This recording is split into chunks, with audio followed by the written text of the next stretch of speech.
दीक्षा शिक्षा गुरु आचार्य विद्यासागर महाराज को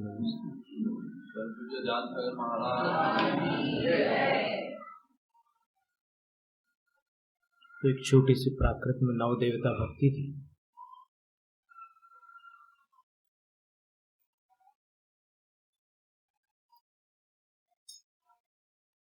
कल्याण समावन्नो नवखाय परम लब्ध संपन्नो शैल परम प्रसन्नो सब्बो देवो जिनो धन्यो।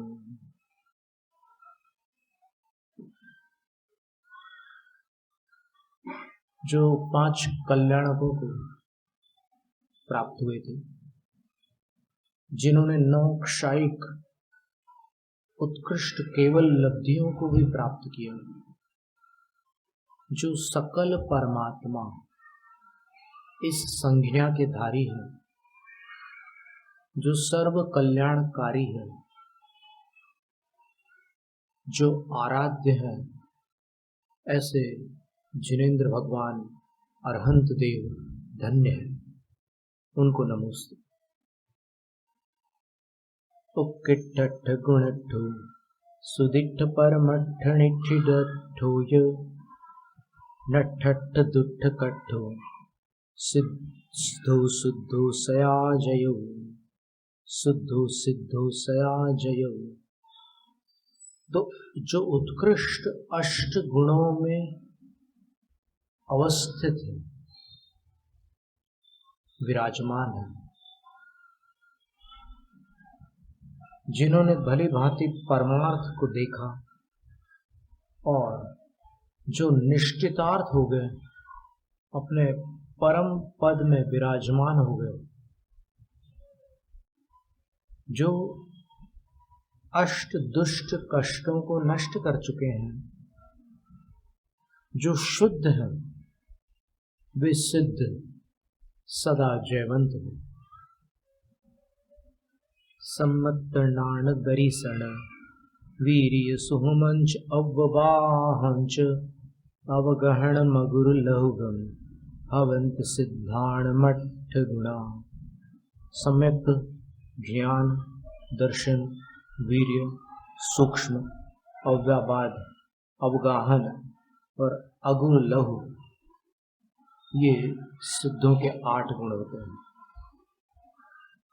36 गुणावासो नय विनय विनय विनेय संभासो सव्व भवान पासो नंदौ सूरी सयानासो। जो 36 गुणों के आवास है, आचार्यों के 36 गुण होते हैं प्रसिद्ध, तो कौन से हैं उसकी चर्चा अपन करेंगे। जो नय अर्थात प्रायश्चित और विनय अर्थात विनम्रता, इनसे विनत अर्थात जो विनम्र हो गए हैं, ऐसे विनेय भक्तजन शिष्यजनों के प्रति संभाषो संभाषण करते हैं, उनका समाधान करते हैं। सव्व भगवान पासो, जो सर्व भव्य जीवों के निकटवर्ती हैं, और सयानासो, आशाओं से रहित हैं, वे सूरी आचार्य परमेष्ठी नंदो समृद्ध रहे और सबको समृद्ध करें। अब उपाध्याय जिण सुत्तो गुण जुत्तो माया मुत्तो सरस्वती पुत्तो जदिचर्या संजुत्तो शरणम पुण पाठवो हो।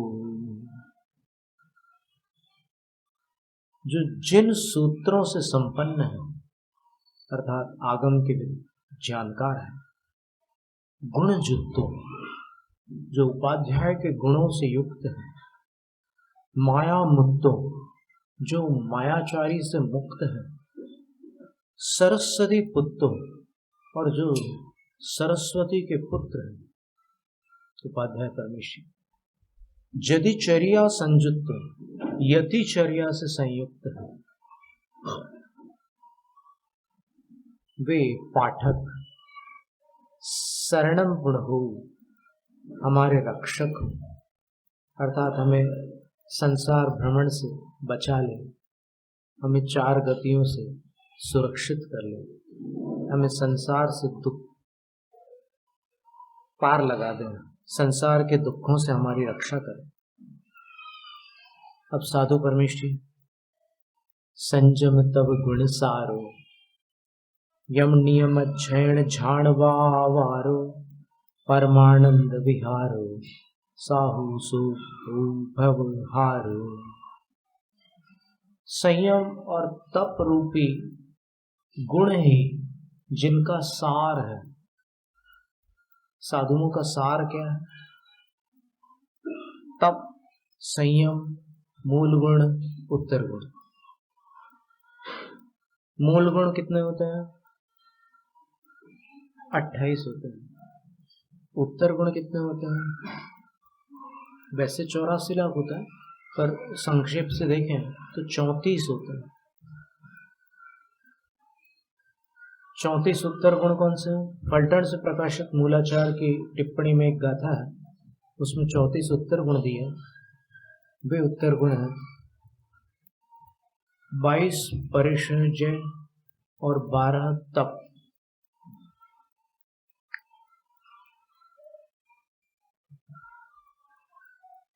परिशय और तप में अंतर क्या है? परिशय कष्ट होता है लेकिन असंकल्पित होता है, और तप संकल्पित होता है।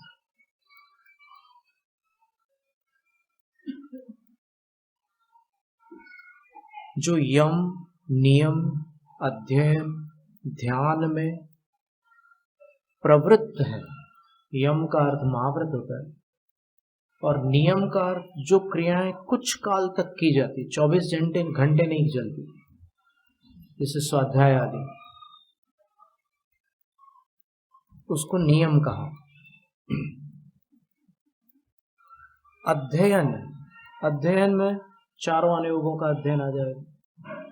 फिर ध्यान में धर्म ध्यान और शुक्ल ध्यान आ जाते हैं। इनमें जो प्रवृत्त रहते हैं वे साधु हैं। और कैसे हैं वे साधु? परमानंद विहार है, परम आनंद में उनका विचरण होता रहता है। परम एक सुखी सुखी। आत्मानुशासन में गुणभद्राचार्य महाराज लिखा है, इस संसार में सब दुखी हैं, केवल साधु सुखी।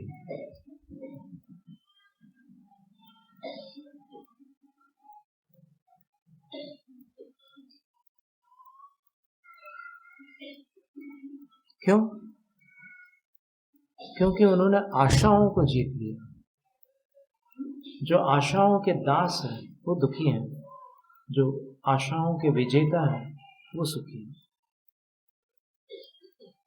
सो हो भव हारो, वे साधु हमारे भव का हरण करने वाले हैं, अर्थात हमारे संसार भ्रमण का अंत करने वाले हैं। अब छठे जो देवता हैं 9 देवताओं में, 5 तो 5 परमेष्ठी हैं। छठे जो है जिन धर्म है, सुहृणिलो दुहविलो गुणालो समभाव संजनो सायारणयारवो जिण धम्मो कम्मणो पलो। जो सुखों का निलय है, आवास है।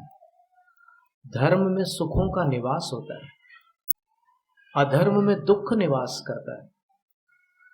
दुह विलव, धर्म में दुखों का विलय होता है, विनाश होता है, और अधर्मों में दुखों की उत्पत्ति होती है। गुणालव, और जो धर्म गुणों का आलय है,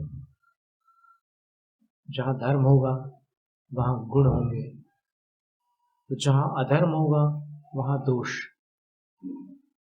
समभाव संजनो, साम्य भाव को अध्यात्म ग्रंथों में शुद्धोपयोग कहा है, पर फिर भी एक ऐसी अवस्था होती है जो शुद्धोपयोग से पूर्ववर्ती है, उसमें भी समता का अभ्यास किया जाता है। वो प्रवृत्त्यात्मक समता होती है, और शुद्धोपयोग में निवृत्ति रूप समता होती है। तो साम्य भाव का जनक है, उत्पादक है कौन? धर्म। धर्म होगा तो समता भाव आएगा, अधर्म होगा तो विषमता रहेगी। और धर्म कैसा है? सागार और अनगार व्रतों वाला है।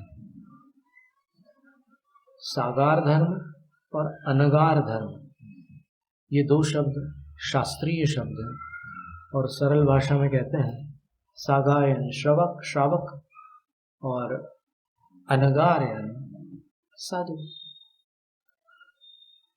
तो श्रावक और साधुओं के व्रतों से युक्त है वो धर्म। और कर्मणो बलो, कर्म का प्रलय कारक है वह धर्म, कर्म का पूर्ण विध्वंसक है। वो धर्म कौन सा धर्म है? जीर्ण धर्म। अब आप कहोगे कि जीर्ण धर्म यानी जैन धर्म, नहीं, जीर्ण धर्म का अर्थ है जिन विजेताओं का धर्म। जिन शब्द का अर्थ क्या होता है? जयति कर्मारातीन इति जिन, कर्म शत्रुओं पर जो विजय प्राप्त करे उनको जिन कहते हैं, उनका धर्म। जिनस्यायम जैनः, ऐसा भी रूप बनता है। जैन धर्म अगर कहो तो वो भी जिनेंद्र का धर्म कहलाता है। एक ही बात है, अभिप्राय भिन्न नहीं है। तो ये छठे देवता है, धर्म को भी हम प्रणाम करते हैं। अब सातवें कौन है? जिनागम। सियपद मंडीय चरणम शिवपद कर्णम जिनेसिणो वयणम अन्नाण तिमिर हरणम भवतरणम सच्च आभरणम। ये जैनागम, जिसको जिनवाणी भी कहते हैं और जिसके अनेक नाम अभी हमने बताया था। और एक दिन हम जिन शासन का वर्णन कर रहे थे, तो जिन शासन के अनेक विभाग हैं। एक जैन दर्शन जिन शासन में आता है, जिन शासन में जैन धर्म आता है, जिन शासन में जैन न्याय आता है, जिन शासन में जैन सिद्धांत और उसका गणित आता है, और जिन शासन में जैन अध्यात्म भी आता है।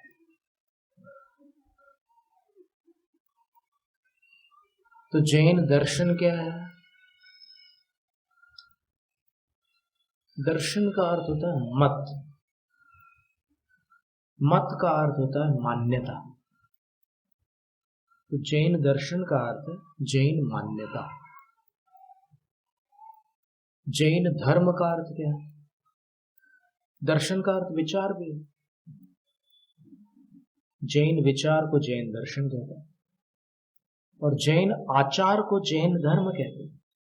आचरण, दान, पूजा, शील, उपवास, व्रत, संयम, यम, नियम, दया, दान, ये सब जैन धर्म है। आचरण। फिर धर्म के दो भेद हैं, व्यवहार और निश्चय। व्यवहार सविकल्प है, निश्चय निर्विकल्प है। व्यवहार प्रवृत्ति रूप है और निश्चय निवृत्ति रूप है।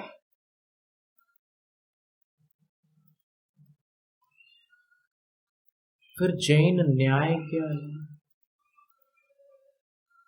तो न्याय में सच का सच, झूठ का झूठ प्रमाणित किया जाता है। तो सत्यासत्य की परीक्षा करने वाला जो शास्त्र होता है उसको जैन न्याय कहते हैं। जिन शासन के अंतर्गत जो सत्य और असत्य की परीक्षा करने वाला शास्त्र है उसको जैन न्याय शास्त्र कहते हैं। फिर जैन सिद्धांत। सिद्धांत क्या है? तो श्रुतस्कंद नाम का एक प्राकृत ग्रंथ है, उसमें ग्रंथकार ब्रह्मचारी नेमिदत्त ने लिखा है कि धवला, जय धवला और महाधवला ये इस काल में जैन सिद्धांत है। बाकी कर्मकांड, जीवकांड आदि में उसका संग्रह किया गया, उसका सार संक्षेप रखा गया, गणित भी दिया गया, तो वो सब जैन सिद्धांत में आता है। जीव सिद्धांत का भी गणित है, कर्म सिद्धांत का भी गणित है, और इतना अद्भुत गणित है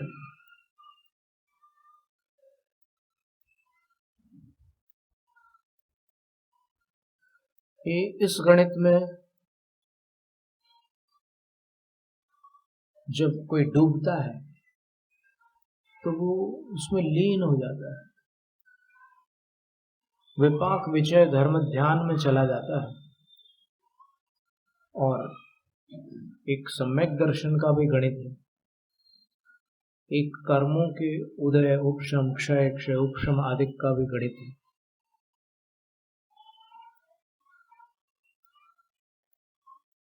उसकी तालिकाएं भी हैं, बंध विच्छित्ति की एक पूरी तालिका है। 14 गुण स्थानों में प्रथम गुण स्थान में कितनी प्रकृतियों का बंध विच्छेद होता है, दूसरे गुण स्थान में कितनी प्रकृतियों का होता है, इसका पूरा क्रम है। उसी तरह उदय विच्छित्ति का भी एक पूरा चार्ट है। तालिका का अर्थ टेबल, चार्ट। तो उदय विच्छित्ति में प्रथम गुण स्थान में कितनी प्रकृतियों का उदय समाप्त होता है, दूसरे में कितने का समाप्त होता है, ऐसा भी एक क्रम है। कुछ कर्म ऐसे हैं जो बंधते नीचे हैं और उदय ऊपर आता है, ऊपर तक उदय चलता रहता है उनका। कुछ कर्म ऐसे हैं जिनका बंध ऊपर होता है, उदय नीचे आता है। अब आप सैंपल के रूप में कुछ जानना भी चाह रहे होंगे अभी इस समय, तो जैसे नीच गोत्र का बंध दूसरे गुण स्थान तक होता है, लेकिन उदय 5वें गुण स्थान तक होता है। असाता का बंध 6ठे गुण स्थान तक होता है, उदय 14वें गुण स्थान तक होता है। आहारक नाम कर्म का बंध 7वें गुण स्थान में होता है, उदय प्रमत्त संयतस्यैव 6ठे में होता है। तो ऐसा क्रम बहुत विस्तार से उसमें दिया हुआ है, बहुत रोचक भी है। क्या है कि अपन एकदम से सुनेंगे तो फिर डर लगेगा, लेकिन क्रम से आगे बढ़ोगे ना तो सब जब समझ में आने लग जाए तब आनंद आता है। तो जीव सिद्धांत और कर्म सिद्धांत और उसका गणित जैन सिद्धांत में सम्मिलित है। फिर अंत में जैन अध्यात्म है।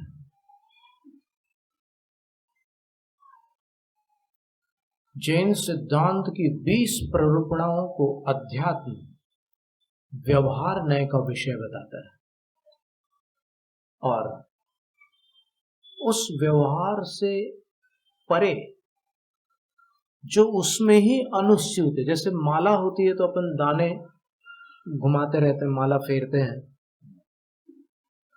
पर वो दाने कैसे जुड़े हुए हैं वहां प्राय ध्यान नहीं जाता। पता है कि जुड़े हुए हैं, माला फेलो 108 करना है बस अपने को, और क्या मतलब है। और ऊपर के 3 दाने सम्यक दर्शन, सम्यक ज्ञान, सम्यक चारित्र, लेकिन वो पूरी जो अखंड माला है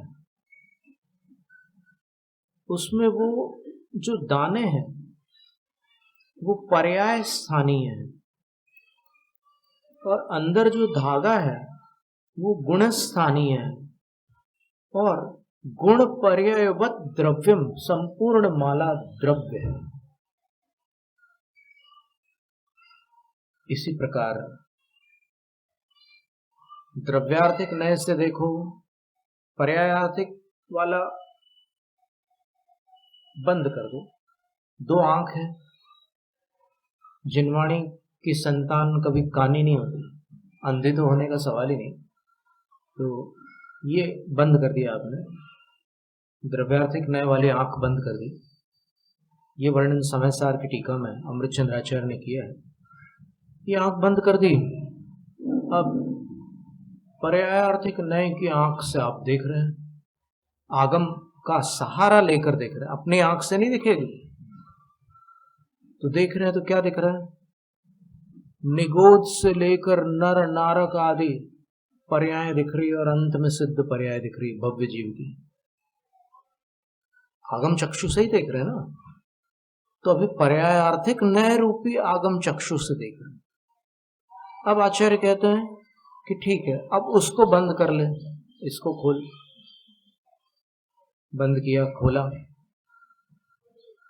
अब कौन सा चक्षु है ये? द्रव्यार्थिक।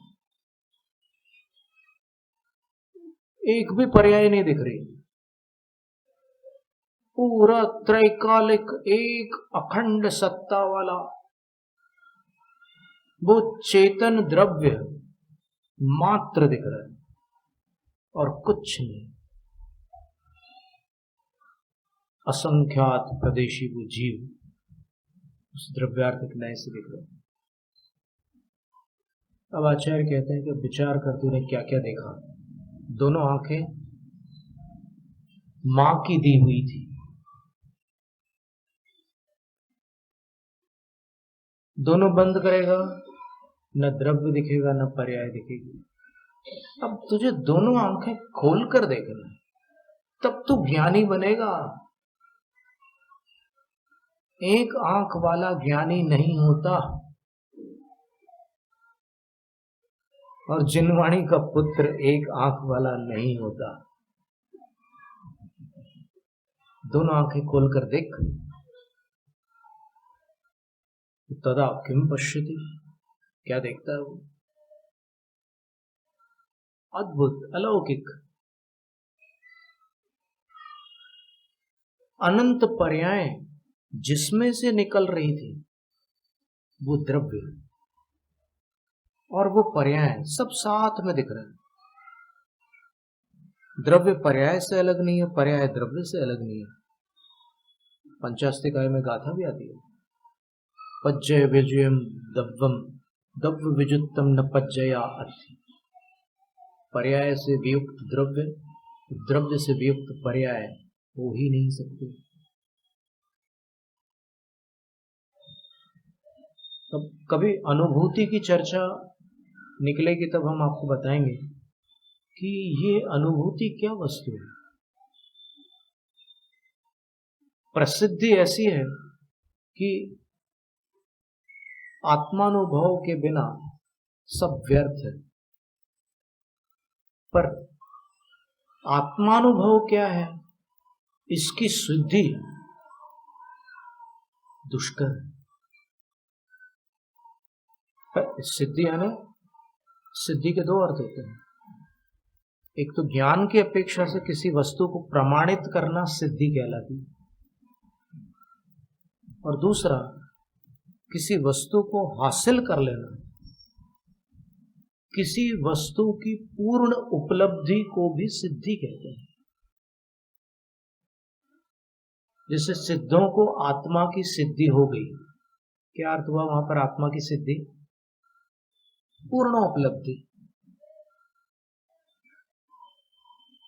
तो बड़ी सुंदर बात है, सीय पद मंडीय चरण, और ये स्याद्वाद पद से मंडित है चरण जिसके, ऐसी जिनवाणी, जिनागम। तो द्रव्यार्थिक और पर्यायार्थिक नय स्याद्वाद के बिना संभव ही नहीं। द्रव्यार्थिक नय से सब कुछ नित्य है, पर्यायार्थिक नय से अनित्य है। ये सब चलता रहता है, बहुत सारा विस्तार है। तो आगम कैसा है? सीय पद मंडीय चरण, स्यात पद से मंडित है चरण जिसकी। चरण का अर्थ जितने काव्य हैं आगम में, उनके एक एक चरण में, यानी एक काव्य में 4 चरण होते हैं ना, बुरा जो देखन मैं चला, बुरा न मिलिया कोई। दो, जब दिल खोजा आपना, मौसम बुरा न कोई। 4 चरण हो गए। तो एक एक चरण जहां पर स्यात इस पद से सुशोभित है। और कैसा है जैनागम? शिवपद करणम, मोक्ष पद का कारण है। आगम के बिना कोई मोक्ष को प्राप्त नहीं होता। और कैसा है आगम? जिनेसिनो वैणम, जिनेश्वर के वचन। और अन्नान तिमिर हरणम, अज्ञान तिमिर का हरण करने वाला। अज्ञान रूपी तिमिर, तिमिर का अंधकार, उसका हरण करने वाला है। और भवतरणम, संसार से तारने वाला है। और सच आभरणम, आगम का आभूषण क्या है? सत्य। आगम में असत्य नहीं है, सत्य ही भरा हुआ है। तो ऐसे आगम को, जिनागम को प्रणाम। फिर जिन चैत्य, ये भी 9 देवताओं में अष्टम है। जिन चैत्य, चैत्य का अर्थ होता है पूज्य प्रतिमा। जो प्रतिमा पूज्य है वो चैत्य। उसके 2 भेद, अकृत्रिम और कृत्रिम। अकृत्रिम एक प्राकृतिक रचना है, जिसको न मनुष्य ने बनाया, न देव ने बनाया, न किसी तिर्यंज ने बनाया, बनी बनाई है। जैसे कभी कभी ये कुद्रे मुख नाम का जो पहाड़ है कर्नाटक में, दूर से देखो तो कुद्रे यानी घोड़ा होता है, तो घोड़े का मुख जैसा लगता है। तो अब वो उसको इतने बड़े पहाड़ को किसी ने कोरेद कर तो नहीं बनाया होगा, कार्व करके बना, सहज अकृत्रिम है।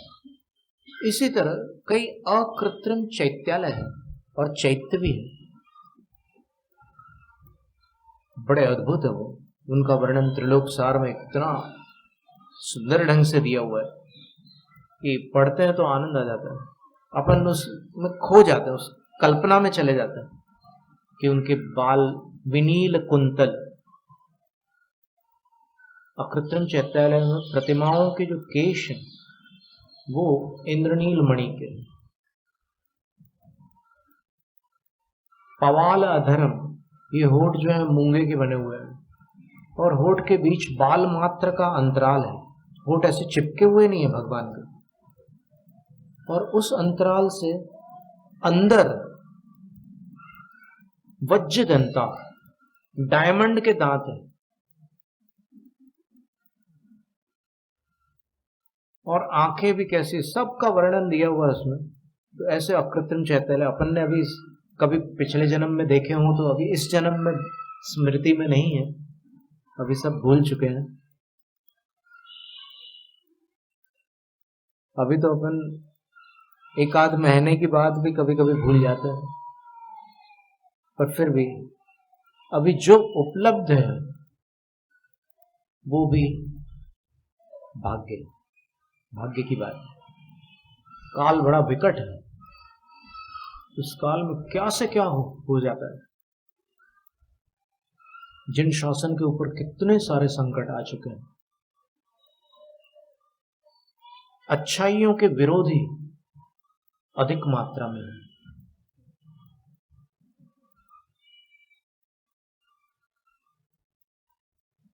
जिन चैत्य का वर्णन है, 10 ताल संपमाणा, परियर कलिया जिने सिनो पडिमा, अकया कया यलोए, मंगल भूया सया जयो। एक ताल प्रमाण करके एक माप होता है प्रतिमा का। तो जगत में जितने भी अन्य मंदिर हैं, अन्य देवता हैं, अन्य देवियां हैं, उनकी प्रतिमाएं ब्रह्मा विष्णु महेश्वर आदि सब वो 9 ताल प्रमाण है। लेकिन एकमात्र जिनेंद्र की प्रतिमा 10 ताल प्रमाण होती है। ये ताल प्रमाण नापने की कोई विधि है? आपके यहाँ जो महावीर शास्त्री जी हैं, उनसे किसी दिन अपन इसकी जानकारी पूछ सकते हैं। उनके प्रतिष्ठा शास्त्रों में इसका वर्णन आया होता है। तो इसीलिए जब प्रतिमाएं खरीद खरीद करके लोग ले जाते हैं और फिर प्रतिष्ठा के लिए वहां पर रखते हैं, तो कई बार कुछ प्रतिमाओं को प्रतिष्ठित करने से वो मना कर देते हैं कि नहीं, ये आगम के प्रमाण में नहीं आ रही है ये प्रतिमा, इसमें अनेक प्रकार के दोष होते हैं। इसमें दृष्टि संबंधी दोष है, इसमें नासिका संबंधी दोष है, इसमें स्कंद संबंधी दोष है, इसमें नाभि संबंधी दोष है, नाना प्रकार के दोष निकल आते हैं प्रतिमा में, तो फिर उनको प्रतिष्ठित नहीं करते। अब क्या है कि युग इतना विकट है कि लोग यहां भी शॉर्टकट निकाल लेते हैं। अरे करा लो भाई, तुम ज्यादा ले लेना बोले। तो अब ये कोई तरीका है क्या? धर्म के साथ भी ऐसा करोगे तो फिर कैसे कल्याण होगा? और एक आचार्य महाराज ने कहा था कि जो प्रतिमा का श्रेष्ठ मुहूर्त होता है वो 7 वर्ष में एक बार आता है, लेकिन प्रतिमा की प्रतिष्ठाएं प्रतिवर्ष होती है। यदि 7 वर्ष में प्रतिष्ठा हो तो फिर उस प्रतिमा का समाज के ऊपर कितना सकारात्मक प्रभाव पड़ सकता है निमित्त नैमित्तिक भाव की अपेक्षा से, ये आप स्वयं विचार करें। तो इतनी हड़बड़ी है कि नहीं, अभी कर लो, उस निकालो कोई उस सेकंड नंबर का निकालो कोई मुहूर्त बोलो। तो क्या वो नंबर 1 है और आप नंबर 2 का मुहूर्त निकालना चाहते हैं? ठीक है, पर जिनको समझ में आ जाए वो विवेक धारण कर सकते हैं, उसमें कोई आपत्ति नहीं। तो 10 ताल संप्रमाण, 10 ताल का सम्यक प्रमाण जिस प्रतिमा का होता है, और परिकर कलिया, जिन प्रतिमा परिकर से कलित अर्थात युक्त होती है। परिकर का अर्थ क्या है?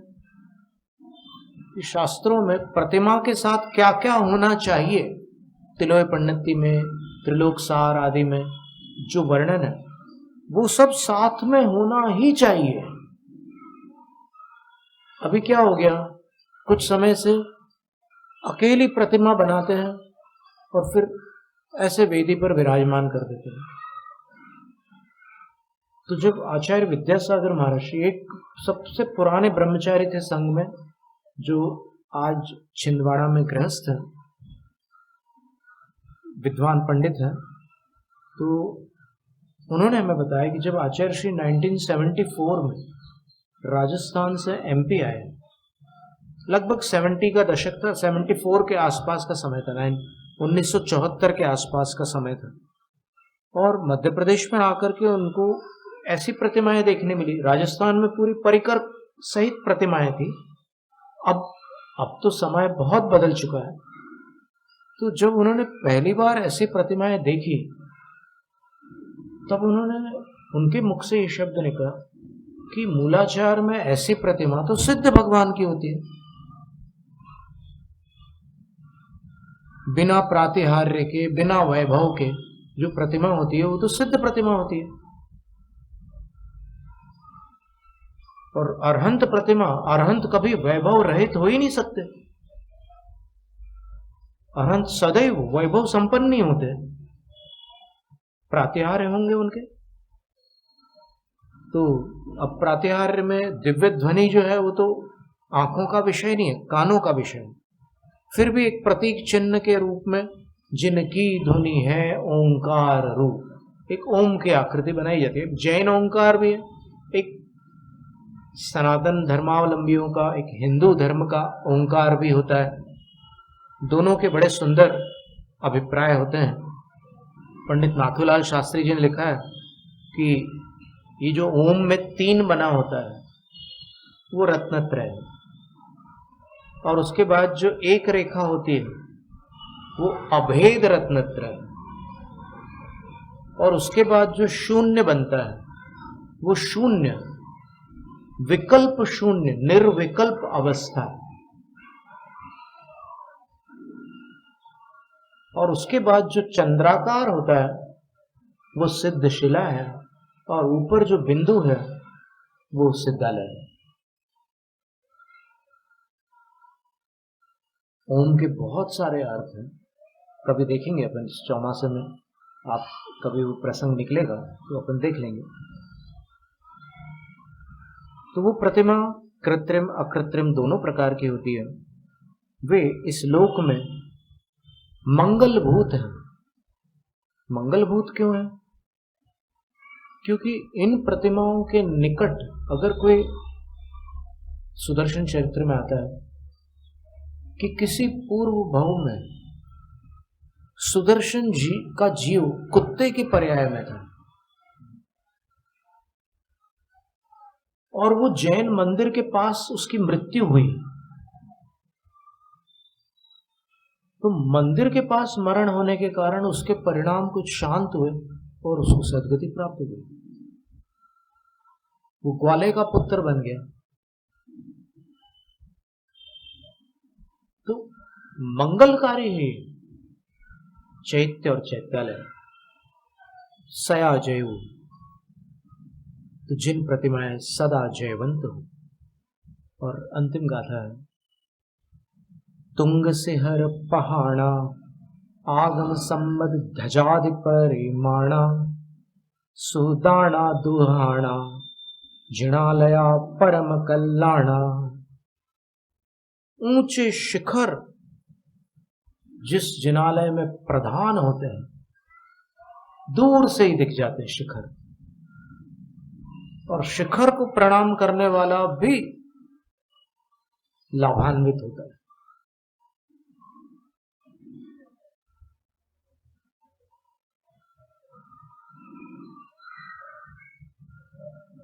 आगम सम्मत ध्वजादि परिमाण, आगम सम्मत जो ध्वजा आदि का परिमाण है, प्रतिमा की आकृति कितनी है तो द्वार का आकार कितना होगा, उसका भी एक व्यवस्थित नाप बताया शास्त्र में। ऐसा नहीं कि द्वार अपनी सुविधा से आप बना लें कि भाई हमें वहां से देखना है बाहर से, हम रोज अंदर नहीं आ पाते, फिर थोड़ा उस साइज का बना लो बोले, तो आप अपनी फैसिलिटी के अनुसार बना रहे हो। यहां कह रहे हैं कि शास्त्र के अनुसार हो। प्रतिमा की ऊंचाई जो है अंगुलों से नापी जाती है और उसके अनुसार द्वार का परिमाण निकाला जाता है। हिम्मतनगर में एक जिनालय है, चंद्रप्रभ जिनालय। तो एक विद्वान उसके द्वार के पास आए और उन्होंने द्वार को नापा, और अंदर गए बिना उन्होंने बताया कि प्रतिमा कितने अंगुल की है। और जब अंदर गए तो उतने ही अंगुल की प्रतिमा थी। तो पहले प्रतिमाएं और मंदिर के जितने भाग विभाग हैं, सबका उस निश्चित परिमाण होता था। ये गब्बगेहा ऐसा भी लिखा हुआ है उसमें, गर्भगृह होते थे। जैसे अभी यहां पर कांच का गर्भगृह है, पीछे की दीवार है और बाकी 3 स्थानों पर कांच है। फिर मध्य में वो गंधकुटी है जिसके ऊपर जिनेंद्र भगवान कमल पर विराजमान है। ऊपर 3 छत्र है। तो अभी जो वर्तमान पद्धति चल रही है उसमें छत्र लटकाए जाते हैं, लेकिन आगम में कहीं भी लटके हुए छत्र का विवरण नहीं है।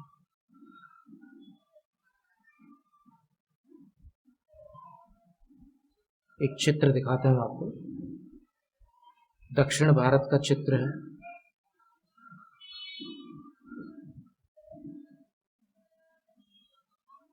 ऐसे 2 चित्र हैं।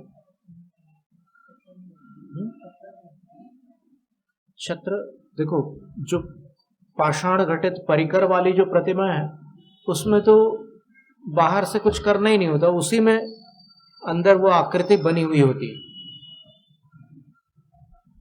लेकिन जब छत्र अलग से लगाए जाते हैं तब उसकी आकृति ऐसी होती है।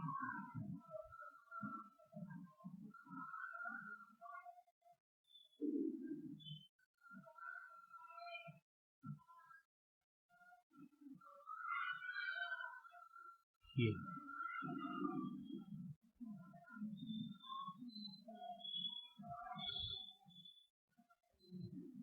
तो पहले पंखा घूमता था, अभी भी घूमता है। दिख रहा है सबको? ये चित्र है, ये श्रवण बेलगोल का चित्र है। तो छत्र ऊपर से नहीं लटका है, वो पीछे से एक डंडा है उसमें लगे हैं। और एक देखिए चित्र,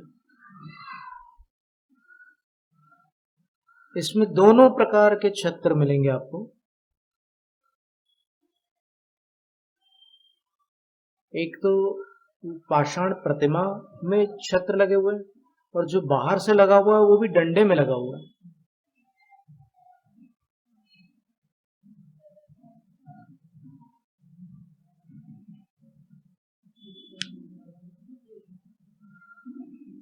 तो ये सारी चीजों का ध्यान रखना होता है, और तब जाकर के निर्दोष जिनालय, आप पुराने प्राचीन जिनालयों को देखोगे तो निर्दोष ही रहेंगे। नवीन जिनालयों में लोगों ने अपनी टेक्नोलॉजी लगाई और फिर अपना आर्किटेक्चर लगा करके कुछ उसमें मॉडर्नाइज करने का प्रयास किया, फिर और भी बहुत कुछ हुआ है नए उसमें। तो उससे कई बार देखने में आया कि पहले लोगों में शांति थी और बाद में लोगों में दूरियां बढ़ने लगी। ऐसे कितने नगर है और कितने ग्राम है जहां पर ये उदाहरण आपको मिलेगा।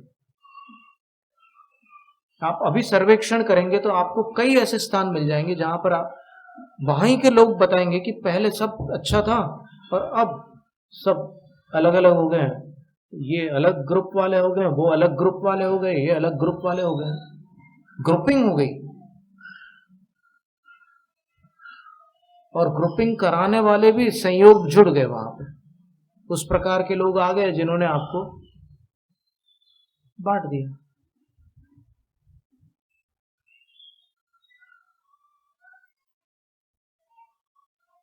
वैरी को भी जोड़ना धर्म हमें सिखलाए, भाई को भी तोड़ती अपनी मान कषाय।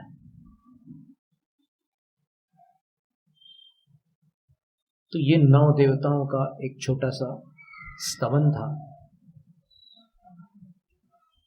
9 गाथाएं, 10 गाथाएं थी इसमें। सिद्ध भगवान के 8 गुणों की गाथा और एक जुड़ गई थी।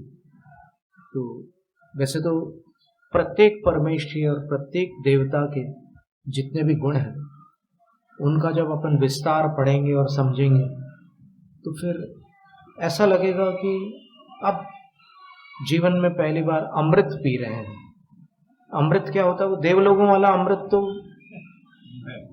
रसना इंद्रिय से संबंध रखने वाला है, ये हृदय से संबंधित है। अरहंत भगवान, अपन ने 3 विशेषता की तो चर्चा की थी अभी पिछले दिनों कि अरहंत में 3 विशेषता कौन सी होती है। तो वो वीतराग होते हैं, सर्वज्ञ होते हैं और हितोपदेशी होते हैं। बिल्कुल ठीक है। वीतराग मोह के क्षय से होते हैं, सर्वज्ञ ज्ञानावरण के क्षय से होते हैं और हितोपदेशी नाम कर्म के उदय से, और साथ में वीर्यांतराय के और ज्ञानावरण दर्शनावरण के क्षय से भी हितोपदेशी होते हैं। धवला की पहली पुस्तक में लिखा है कि दिव्य ध्वनि का कारण केवल ज्ञान, दिव्य ध्वनि कार्य है, केवल ज्ञान कारण है, व्यवहार न से। तो दिव्य ध्वनि भगवान की ध्वनि है, लेकिन भगवान के कौन से गुण से उसका रिश्ता है, कौन से गुण से उसका नाता है, कौन से गुण से वो दिव्य ध्वनि संबंध रखती है, केवल ज्ञान। और गोमटसार ग्रंथ में लिखा है पंडव निज्जा भावा अनंत भागो द्वणभिलपाणम पंडव निज्जाणम पुण अनंत भागो सुदनिबद्धु। जिनेंद्र भगवान ने दिव्य ध्वनि में जो कुछ बताया उससे अनंत गुना वो जानते थे, यानी उनका ज्ञान दिव्य ध्वनि से अनंत गुना है। और दिव्य ध्वनि में जो कुछ उनने बताया, गणधरों ने जो 12 अंगों की रचना की उससे अनंत गुना दिव्य ध्वनि का विषय था। और गणधरों ने जो 12 अंगों की रचना की, उसमें से आज अपने पास कितना है जिस पर ऐसे अकड़ा जा सके? कितना बचा है?